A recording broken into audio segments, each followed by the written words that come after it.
All right, so for homework 8, I built a capacitor tester using timer 2 interrupts for the timing.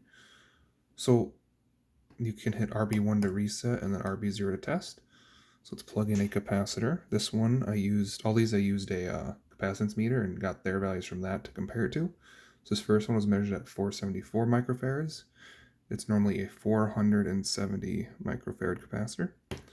So hit that and then I hit RB0 to test. It will charge up the capacitor through port C0 and measure the voltage drop through time on port A0. And so that measured at 480. So we're about 6 microfarads high, but that's all right. Let's go with the next one, which is the same kind of brand capacitor, a 470 microfarad capacitor. And this one I measured at 482 microfarads. So I plug that in over here. Then I hit RB1 to reset, then RB0 to test, so it's going to charge it up again.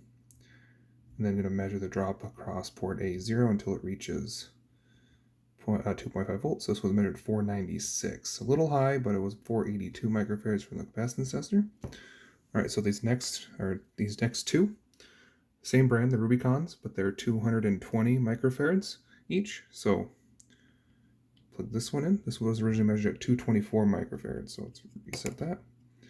RB0 to test. It's going to charge it up. So it's 222. So it's really, really close to what I measured with the capacitance meter. So this next one was 212 microfarads. We're going to plug that in over here. We'll hit RB1 to reset and RB0 to test. All right, so 205. It's kind of low for the capacitor, but it was measured at 212 microfarads using a capacitance meter. All right, so there's my project.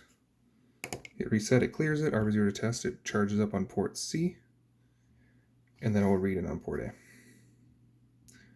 There's my circuit. It just bleeds it across a 1K resistor. The diode's there, so there's no feedback on port C0, which just doesn't work if you don't have that. So there it is. All right, thank you.